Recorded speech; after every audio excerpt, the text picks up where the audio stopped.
Salam əziz abituriyentlər, bugün birinci cəhd imtahanı oldu. Hər birinizə uğurlar arzulayıram. İnşallah istədiyiniz balı yığıb, istədiyiniz ixtisaslara qəbul olarsınız. Bir şey unutmayın ki, heç nə sizdən dəyərli deyil. İndi isə gəlin izahlara baxaq. Birinci sualda deyir, bir hüceyrəli göbələklər. Bir hüceyrəli göbələklər şəkildə görsənir. Deməli, Mukor və Maya göbələyidir. Ona görə cavabımız deməli 4-5D variantı olacaq. İkinci sualda nə deyir? İkinci sualda deyir ki, hansı mülahizələr yanlışdır? Burada sizə xəstəliklərin adlarını qeyd edib və törədici və keçiriciləri istəyir sizdən və onlara uyğun fikirləri. Deməli, burada xəstəliklərdən ensefalit. Ensefalitin törədicisi virusdur. Virus, deməli, keçiricisi isə gənədir. Gənə vasitəsilə keçir. Yuxu xəstəliyi bir hüceyrələr vasitəsilə, yəni törədicisi bir hüceyrəlidir. Keçiricisi isə milçəkdir.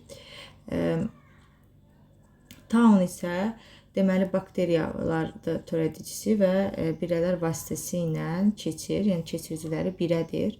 İndi burada variantları oxuyaq. Bizdən yanlış istəyir. Deyir X, M, Z eyni aləmə aiddir. Baxırıq, X virusdur, M bir hüceyrəlidir, Z isə bakteriyadır və heç biri, yəni bunlardan eyni aləmə aid olmadığına görə elə cavab da A variantıdır, yanlış cavab. 3-də deyir, qıcı, qatırquyruq və planların oxşar cəhəti məndən oxşar istəyir. Mir kök sistemini götürmürəm, saçaqlı kök sistemini götürürəm. Çünki qıcı, qatırquyruq və planlarda hər üçündə əlavə və yan köklər mövcud olduğuna görə bu saçaqlı kök sistemini əmələ gətirmiş olur. Dördüncü sualı sizə deyir, verilən canlı üçün doğru mülahizəni müəyyən edin. Doğru mülahizələrə baxaq. Deməli, birincini seçirik. Niyə? Çünki burada deyir ki, ürək boşluğunda bir növ qan var. Bəli, ürək boşluğunda bir növ qan var. Çünki venoz qandır balıqlarda. Uzun borulu sümükləri var. 2 səhvdir. Uzun borulu sümükləri yoxdur, deyirsiniz. Daha sonra qarın aortasına venoz qan axır. Bəli, qarın aortasına venoz qan axır deyəcəksiniz. Ürəyində qulaqçıq və mədəciklərin sayı nisbəti 1-in 2-yə nisbətidir. Xeyr, bir qulaqçıq və bir mədəcik var. Bu da səhv fikirdir. Xarici mayalama mövcuddur. Bəli, balıqlarda xarici mayalama mövcuddur. Onurğa sütunu 3 hissədən ibarətdir. Səhv fikirdir. Ona görə də cavabımız elə 1, 3, 5, B variantıdır. 5-də deyir, hansı canlılarda hüceyrə divarına rast gəlinir? Ümumiyyətlə, hüceyrə divarı dedikdə biz deyirik ki, aləmlərdən bakteriyadır, bitkidir və göbələklərdir. İndi biz burada baxmalıyıq ki, bunlara aid olanlar hansılardır? Deməli, biz parmeliyanı götürəcəyik. Niyə? Çünki parmeliya şibyədir və hüceyrə deməli, divarı mövcuddur. Liambiyanı götürmürük, heyvanlara aiddir. Siyanobakteriyanı götürürük, bakteriyadır. Plevrakoku da götürürük. Deməli, burada əməbi götürmürük, çünki heyvanlara aiddir. Ona görə cavabımız 1, 3, 4, yəni D variantıdır. Sonra 6-cı suala baxırıq. 6-cı sualda deyir ki, həzm sistemi yalnız bir dəliklə xarici mühitlə əlaqəli olanlar yastı qurdlardır. Hansı ki, ağ planları və qaraciyər sorucusu. Yəni, qida iki istiqamətdə hərəkət edir deyildi. Çünki bunlarda deməli, anal dəlik, yəni qida qalıqlarını xaric etmək üçün dəlik olmadığına görə həm qidalanmaları, həm qida qalıqlarını xaric etməkləri sadəcə ağız vasitəsilə, yəni ön tərəfdəki dəlik vasitəsilə olur. Ona görə ağ planları və qaraciyər sorucusunu seçirik. 7-də Eyler-Venn diaqramının əsasən uyğun bəndləri müəyyən edin. Sizə verib yaşıl çiçəkli söyüdü və adi şamı, oxşar cəhətlərini və təbii ki, ayrı-ayrı xüsusiyyətlərini seçəcəyik. Birincisi, yaşıl çiçəkli çiçəklər söyüddə dişilərdir, yəni dişiciklərdir. Dişi çiçəklərdir burada. İndi seçək hansına nə uyğundur? Deməli, deyir ki, mayalanma baş verir. Ümumiyyətlə, mayalanma həm adi şamda baş verir, həm də dişi çiçəklər olan yaşıl çiçəklərdə baş verir. Ona görə A-nı bura seçirik. 3 növ generativ orqana malikdir. 3 növ generativ, bəli, söyüddə 3 növ generativ orqan, 3 növ generativ orqan deyəndə, bəli, yaşıl söyüdlərə seçirik. B-ni bura seçirik. Tozcuq kisələri var. Tozcuq kisəsi var deyirsə, mən burada adi şamı götürəcəm. Tozlanma baş verir deyirsə, burada ortaq ortaq, yəni həm yaşıl çiçəkdə, həm də adi şamda götürürəm. 3 növ vegetativ orqana malikdir. Bəli. 3 növ həm söyüddə vegetativ, həm də adi şamda 3 növ vegetativ deməli orqan olduğuna görə, deməli burada cavabımız olacaq 1B, 2C, 3 A, D, Y, yəni B variantı. Hansı mülahizə doğru deyil istəyir sizdən? Baxırıq, deyir, bəzi suda yaşayan məmələrin tük örtüyü olmur, düzdür. Bəzi suda yaşayan məmələrin tük örtüyü olmur. Suda yaşayan məməlilər ağciyərlər tənəffüs edir, bu da düzdür. Bəzi suda yaşayan məməlilər quruya çıxır, bəli, bəziləri çıxır, yəni tüləmək üçün çıxır, çoxalmaq üçün çıxır. Sonra suda yaşayan məməlilər yalnız suda çoxalır, səhv fikirdir. Niyə? Çünki məsələ üçün su itini siz açıq burada nümunə kimi göstərə bilərsiniz ki, su itidir. Bunlar məsələn suda çoxalmırlar, quruya çıxırlar. Ona görə D variantını götürürük. Bağırsaq boşluqlar tipinə aid canlılarda rast gəlinən şəkildəki hüceyrə haqqında verilən ifadələrdən hansı yanlışdır sizdən istəyir? Bu dalayıcı hüceyrədir. Dalayıcı hüceyrədir sizə verilən. Dalayıcı hüceyrədə ektodermada yerləşən bir hüceyrədir ki, həm müdafiədə, həm də qidalanmada da rol oynayır. İndi deyir ki, vəzli hüceyrələrlə eyni qatda yerləşə bilməz, düz deyir. Vəzli daxili endodermada yerləşir, ona görə silirik. Yəni bizdən yanlış istəyir. Dərəzəli hüceyrəsi ilə yanaşı yerləşə bilər, düzdür. Bu da çıxırıq. 2-nin, yəni 2 nədir burada? Qamçısını göstərib. Kapsuldan çıxması üçün birinci qıcıqlanmalıdır. Birinci də hiss edici tükcükdür. Bu da düzdür. Aralıq hüceyrələrdən əmələ gəlir. Bəli, ümumiyyətlə bağırsaq boşluqları, yəni hidrada hüceyrələr, yəni bu istəyir dalayıcı hüceyrə olsun, istəyir vəzli hüceyrə olsun, fərq etmir. Hər biri aralıq hüceyrələrdən əmələ gəlir. Bu da düzgün fikirdir, ona görə silirik. Bədən hər iki qatında yerləşir, səhv fikirdir zaten. Çünki ektodermada yerləşir, endodermada yerləşmir. Onda deyək ki, mürəkkəb refleks qövsündə iştirak edən 3 müxtəlif növ neyron sinir impulsu bir-birilə ötürür. Refleks qövsünün hansı hissəsi bu neyronların arasında sinapslar yarana bilər? Məndən mürəkkəb refleks söhbəti edir deyə biz burada ümumiyyətlə bilirik ki, mürəkkəb refleksdə hissi, ara və hərəki neyronun hər üçü burada iştirak edir. Və hər üçü bir-birindən mərkəzi sinir sistemindən əlaqələnir. Ona görə burada cavabımız Y götürülür. 11-də sizə nə deyir? 11-də deyir ki, buğdanın çiçək qrupunu, Vavilova görə mənşə mərkəzini və çiçək düsturunun struktur elementlərini cəmini istəyir. Çiçək qrupu mürəkkəb nədir? Deməli, sümbüldür. Mürəkkəb sümbül yazırıq bura. Sümbül. Vavilova görə Cənubi-Qərbi Asiyadadır. Strukturda 8-ə bərabərdir. Çünki düstur necədir? C, 2, üstə gəlinsin 2, Y, 3, D, 1. Gördüyünüz kimi toplayanda da neçə eləyir? 8 eləyir. Ona görə də cavabımız B variantıdır. Daha sonra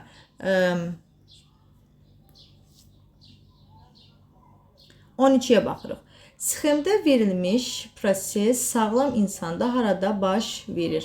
Yağ turş parçalanma verib sizə yağ turşusu plus gliserin, yəni yağın parçalanması. Ümumiyyətlə yağın kimyəvi həzmi mədədə və nazik bağırsaqda gedir. Burada da bizdə hər iki variantı verməyib, yəni mədə və nazik bağırsaq verməyib. Sadəcə nazik bağırsaq cavabı verdiyinə görə biz burada C-ni seçirik. 13-ə baxırıq. 13-də deyir ki, ağac gövdəsinin quruluş sxemi üçün uyğunluğu müəyyən edin. Birinci gəlin baxaq ki, 1, 2 və 3 nədir? 1 burada bizə veribdir, deməli mantarı. 2-ni sizə verib kombinatını. 3 isə sizdə oduncağı veribdir. Oduncaq, düzdürmü? İndi seçək görək bunlardan hansına aiddir. Deməli, 1-ə görə nə aiddir? Deyir ki, mantar. Mantarda bəli, mərciməklər yerləşir. 1-ə yeni seçirsiniz. Kombiyə nə aiddir? Kombi qabıq və oduncaq hüceyrələrini yaradır. Daha sonra burada və gövdənin eninə böyüməsini təmin edir. Seçirsiniz. B, C. Oduncaq. Qeyri-üzvü maddələr daşıyan borucuqlar burada yerləşir deyəcəksiniz və illik halqalar da harda yerləşir? Oduncaqda yerləşir. Deməli, 1-ə Y, 2-yə B, C, 3-ə də A, D variantı. Yəni D variantını seçirik. Sonra nəsil şəcərəsində insanların qan qruplarının fenotipləri verilmişdir. Rəqəmlərlə işarə olunmuş hansı insanın və yaxud insanların qan qrupu genotipi dəqiq təyin etmək olmaz. Ümumiyyətlə siz bilirsiniz ki, biz ən rahat, yəni fenotipinə baxanda onun genotipini müəyyənləşdirəcəyimiz qan qrupları 4-cü qrupdan 1-ci qan qrupu. Çünki 4-də konkret olaraq AB-dir, birincidə isə OO-dur. İndi mən burada AB-ni rahat şəkildə yazıram. Amma mən 2-ci və 3-cü qan qruplarını konkret olaraq deyə bilmirəm. Çünki onun 2 forması var. Məsələn, 2-cidə AA, deməli AO-su da var. 3-də BB, BO-su da var. Düzdürmü? Mən bunu belə deyək, fenotipinə baxıb deyə bilmirəm. İndi biz gəlin burada baxırıq. Hamısına yazaq, yanlarında nə ola bilər? Burada 1-də, 2-də ola bilər. Yenə AAAO. Yenə burada 2-də AAAO. 4-cü qan qrupu konkret olaraq AB. 3-cü qan qrupu isə BB, BO ola bilər. İndi baxırıq burada nəyə? Görək hansı genləri aldıqda nə yarana bilər? Mən baxıram, 4-cü və 2-ci qan qruplu bir ailədən əgər mənə 2-ci qan qrupu vermək istəyirsə, daha doğrusu 3-cü qan qrupu vermək istəyirsə, buradan B-ni bu buradan götürür, düzdürmü? B genini buradan götürdü. B genini buradan götürəndə bunun 3-cü qan qrupu olması üçün O genini buradan götürəcək. Deməli, burada BO-dur. İndi BO ilə hansı ikinci qrupu seçək ki, həm burada 4-cü qan qrupunu versin bizə, həm də versin 3-cü qan qrupunu. Mən burada nəyi seçəcəm? Yenə AO-nu seçəcəm. Niyə? Burada B geni ilə A geni deməli birləşəndə AB-ni verəcək və yaxud da ki, B ilə deməli O da birləşəndə burada OB-ni, yəni 3-cü qan qrupunu bizə verəcək. Yəni bu qan qrupları ortaya çıxacaq. Amma mən burada bunu deyə bilmirəm. İkincini, yəni ikinci qan qrupu hansı ola bilər? Mən bunu müəyyənləşdirə bilmirəm. Nəyə görə? Yenə mən bunu A olaraq götürdüm. Çünki burada axı 2-də mən seçdim. B olması üçün burada AO geni olmalıdır. İndi mən burada baxıram ki, adi məsələn çarpazlaşdıraq. AB ilə AO-nu çarpazlaşdıranda burada məndən nə alınır? AB geni ayrılır. Burada da AO geni ayrılır. İndi mən bunları çarpazlaşdığımda görürəm ki, AA-da alınır, AO-da alınır və AB-də alınır, BO-da alınır. Düzdürmü? Zaten mən BO-nu burada seçmişəm, BO-nu. Amma mənim ikinci qan qrupu, ikincidə olan fərdimin AA olması və yaxud da AO olmasını müəyyənləşdirə bilmirəm. Yəni dəqiq deyə bilmirəm ki, hansıdır. Ona görə də, bu da deyir dəqiq təyin etmək olmaz. Ona görə də mən cavab olaraq yalnız biri seçirəm, A-nı seçirəm. Sonra 15-ə baxıram. Deyir, sağlam qadının aybaşı disipli fazalarında uşaqlıq divarının vəziyyətin təsvir olunmuşdur. Doğru mülahizələri müəyyən edin. Gəlin müəyyən edək. Ümumiyyətlə, baxaq burada görək hansı fazalarıdır. Z sarı cisim fazasıdır uşaqlar. Y aybaşıdan sonrakı, X isə aybaşı fazasıdır. Burada günlərdən də hətta bu şəkil deməli 8-ci sinifin bioloji kitabında da var. Yəni o şəkillərə ümumiyyətlə diqqət yetirməlisiniz. İndi baxırıq. Deyir ki, Z-də sarı cisim fazasıdır. Bəli, bunu zaten yazdıq. Z fazasında yumurta hüceyrə uşaqlıq borusunda ola bilər. Bəli, ola bilər. X fazasının sonunda uşaqlıq divarı maksimal qalınlığı, X-in sonunda minimal qalınlığa. Çünki axı aybaşıda tökülür deməli uşaqlıq divarı. Ona görə bu səhvdir. Ovulyasiya üçün ən əlverişli vaxt Z fazasının xeyr. Ovulyasiya üçün ən əlverişli vaxt aybaşdan sonraki, yəni 14-cü gün nəzərdə tutulub. Bu da səhvdir. Y fazası 11 yaşlı qızda baş verə bilər. Bəli, niyə bunu götürürük? Çünki qızlarda bilirsiniz ki 10-11 yaşdan hesablanır. Yəni 11 yaşlı qızda da baş verə bilər. Ona görə cavabımız 1, 2 və 5-dir. Yəni Y variantıdır. İndi 16-ya baxırıq. Deyir ki, sxemdə verilmiş proseslərlə bağlı hansı mülahizələr sağlam insan üçün yanlışdır. Burada 1-lə 2 və 3-ü göstərir. Birdə nə göstərir uşaqlar? Zulaldan deyir amin turşu.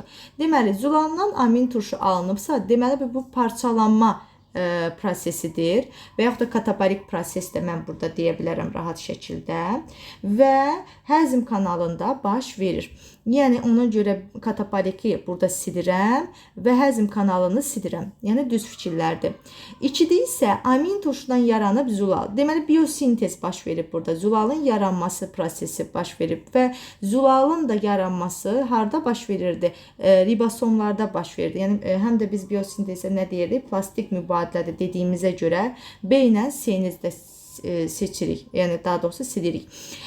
Zulal amma deyir parçalanır. Bu parçalanma ağız boşluğunda baş vermir.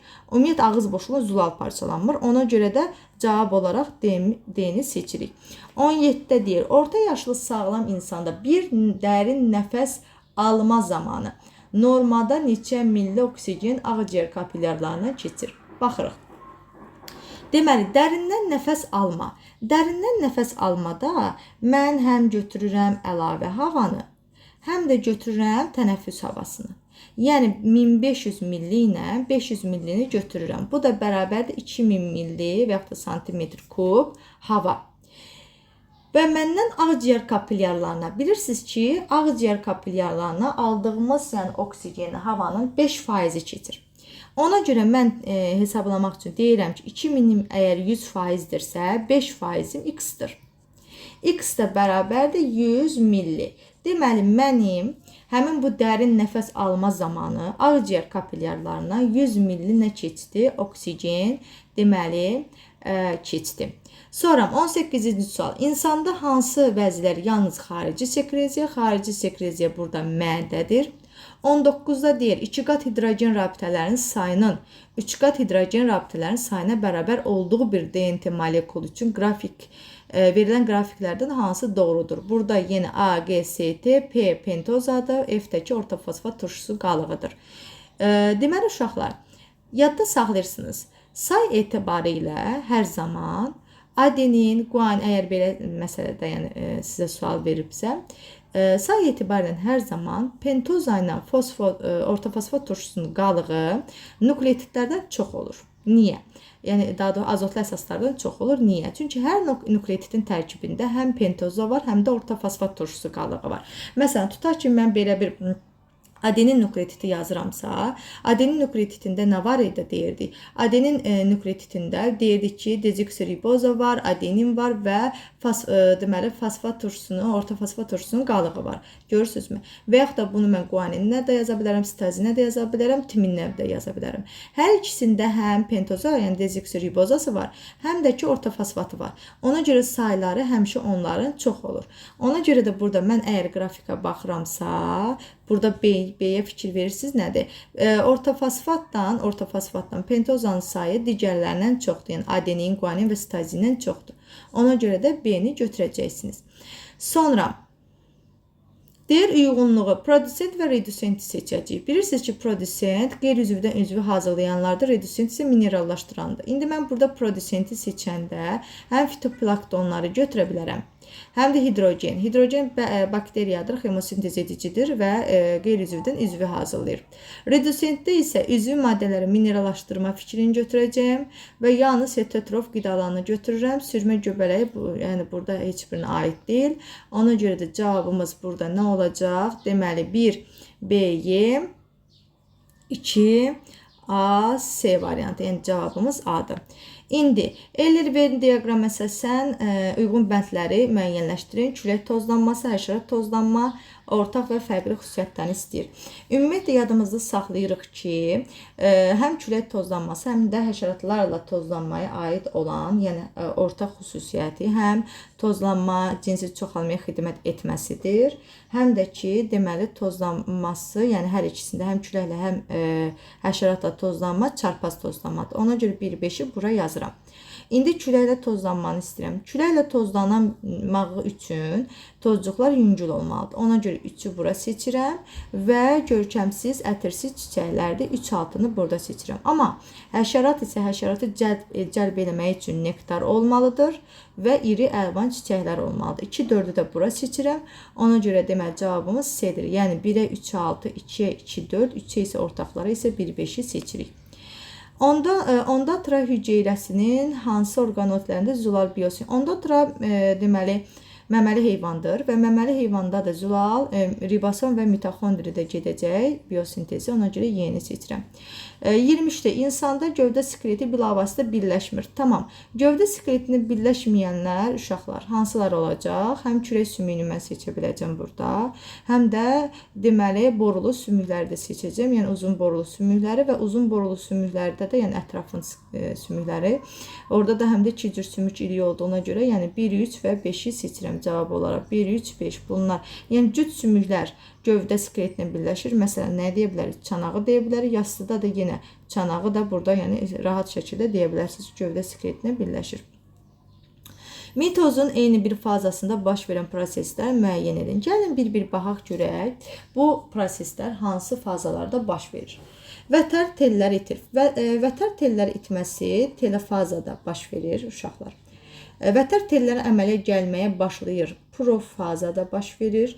Sitokinez baş verir deyirsə, telefazada baş verir. Xromatitlər qütbləri çəkilir anafazada. Vətər tellərinin əmələ gəlməsi başa çatır deyir.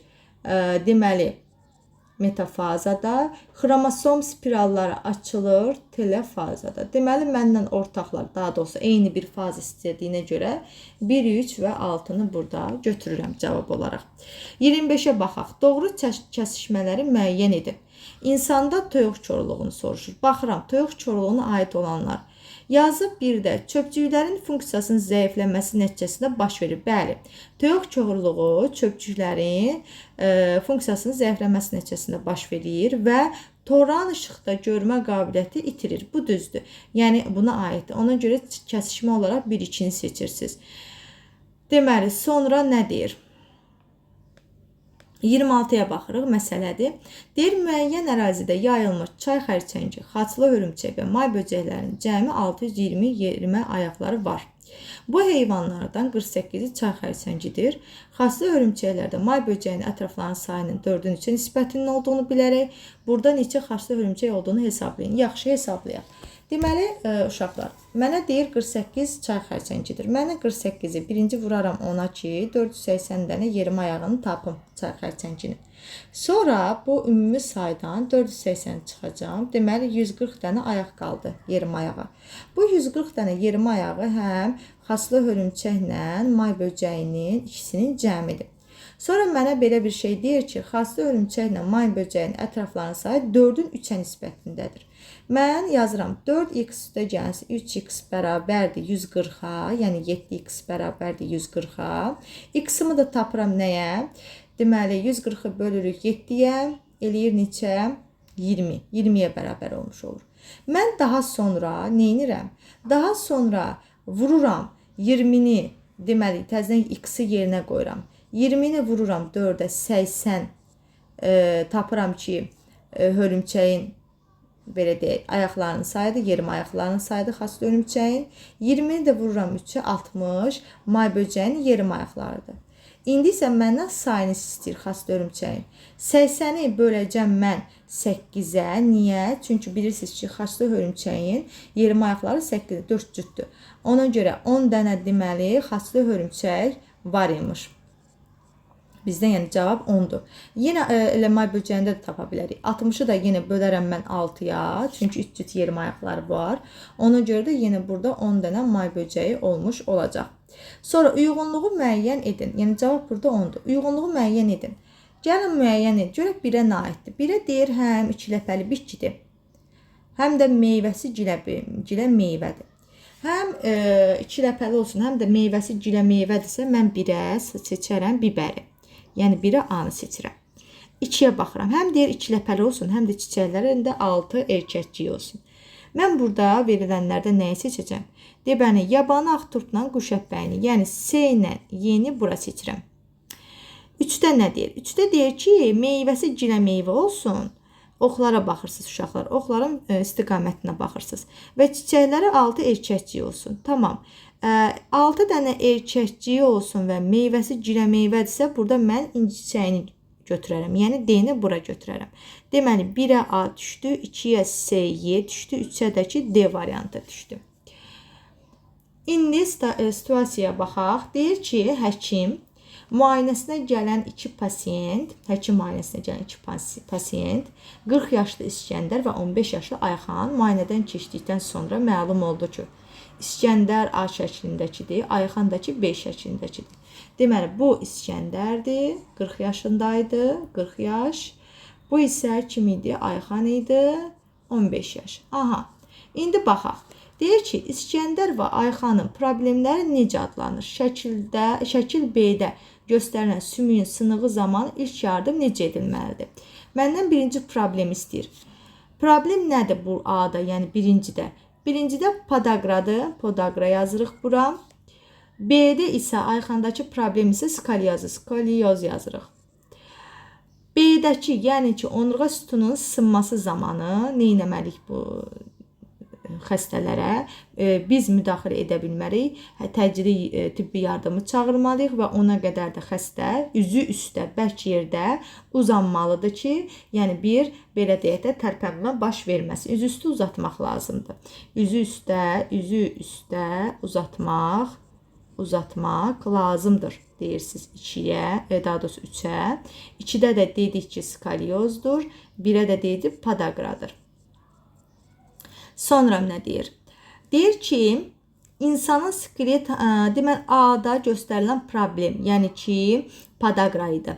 Deyir, insan skeleti hansı şöbəsinə aiddir? Biz bunu aşağı ətrafda deyə bilərik. Buraya yazırıq aşağı ətraf. Əsasən hansı növ sümük birləşmək? Orada gördüyünüz kimi, burada oynağa təsir göstərir. Yəni, oynaqdırsa, mən burada yazacağım ki, birləşmə dediyinə görə hərəkətli birləşməyə təsir göstərir, yəni məhdudlaşdıra bilər. Sonra B-də göstərilən skolyoz problemi idi. Hansı şöbədir? Burada deyəcəyim onurğa sütunu və yaxud da gövdə skeleti də yaza bilərsiniz. Problem yoxdur. Burada hamısını götürəcəklər. Onurğa sütunu. Deməli, hansı birləşmə deyəndə də yarım hərəkətli birləşməni götürürük. Deyir, 30-da deyir, hansı pasiyentin və yaxud da pasiyentlərin mövcud sağlamlıq problemləri olmasaydı, sümük iliyi donoru ola bilərdi. Cavabınızı əsaslandırın. Baxıram yenə yaşlara, mənə 40 da verib, 15 də verib, problem yoxdur. Biz burada deyirik ki, hər ikisindən alına bilər sümük iliyi. Niyə?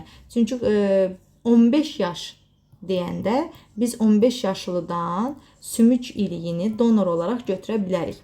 Burada yəni problem yoxdur, götürə bilərik. Ona görə də biz deyirik, hər ikisini, əgər sağlamdırlarsa, hər iki pasiyentdə bir problemi, sağlamlıq cəhətdən bir problemləri yoxdursa, mən həm 15 yaşlı deməli kim idi bu? 15 yaşlı Ayxandan, həm də 40 yaşlı İskəndərdən hər ikisindən deməli sümük iliyini donor olaraq götürə bilərəm. İzahımız bu qədərdir. İnşallah hər bir izahımı anladınız. Yəni izah edə bildim sizlər üçün. Digər imtahan, ikinci cəhdə hazırlaşanlar üçün də uğur olsun. İnşallah gözəl nəticələr əldə edərsiniz. Sağ olun.